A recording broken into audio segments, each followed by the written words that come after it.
And poison won't work. I'm too good a cook for anyone to believe I poisoned my husband." "Debatable," Alice said under her breath, not wanting to engage. Murder was not the usual topic of conversation when Alice kept company with her friends in the kitchen nook that offered a view of the green Willamette Valley below and white-capped mountains in the distance. Most days they used the table to assemble puzzles as they sipped coffee or iced tea or something stronger. Most days the gals enjoyed conversations meant to crack each other up. But this morning, Ruby had only one thing on her mind. "Although they seem to use poison a lot in mystery novels," Ruby went on. "Or maybe I should go with something that involves suffering. He should have time to feel remorse. Far be it from me to stop you from killing George, but the plotting will go better with caffeine involved." Alice placed a steaming mug in front of Ruby.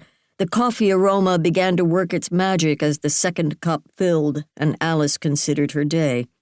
Ruby needed her support, but there was no way she could miss this morning's meeting with Mayor Tansley Grand.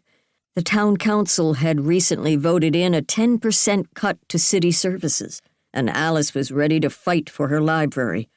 Well, the library wasn't actually hers. It was a public library, the most used library facility in the state of Oregon. A wonderful library, and Alice was determined to defend it with her last breath.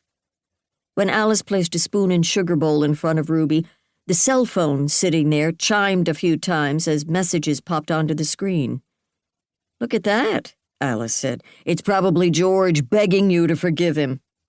Ruby frowned at the screen, then looked back at the puzzle piece in her hand. "Nope. He hasn't responded since last night. Running scared because he knows I don't get mad. I get even." Tough talk for a woman who was on the board of West Hazel's women's shelter and a founder of the local Animal Rescue League. Alice took a deep sip of her espresso shot, loving every note of flavor. A second sip helped her realize that Ruby's was a problem without a quick solution. "Look, honey, I've got a few minutes, and then I'll need to scram for my meeting. But remember all that deep breathing from yoga? Good air in?" Yeah, sure." "You just keep focusing on the puzzle. It'll keep your mind off things, and I'll be back this afternoon. Promise me you won't make a move to kill George until I get back." Just then, Violet breezed into the kitchen for her morning ginger shot. "Who's killing whom?" she asked. "Oh, Ruby! I thought I heard voices. You're here early." "I've been here all night, and I'll tell you why."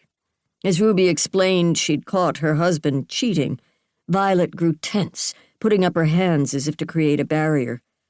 "I hear you, and I feel your pain. This must be difficult for you, and I'll discuss your options later.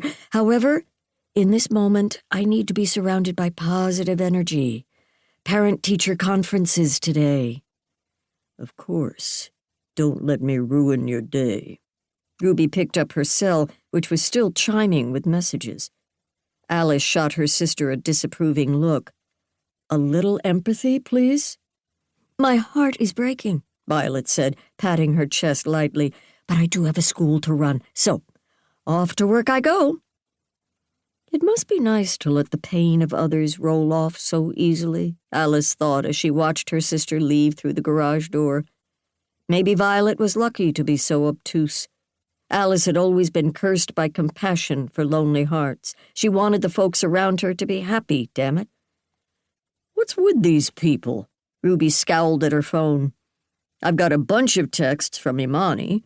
George's assistant Nicole keeps asking me to call. And so does my neighbor Tiger, whom I wouldn't mind calling. Not the Tiger, but he's just as hot. What the hell does he want this early in the morning? Everyone wants a call back, and the sun's barely up." "That is strange," Alice agreed. "Especially Imani. Imani Jones was Ruby's assistant at the wig company. She knows you don't take calls before 10. "Everyone's crazy this morning." Ruby planted the phone screen side down on the table and went back to trying puzzle pieces. "Aren't you going to call them back?" "Eventually. For now, they'll just have to understand that I'm taking a mental health day.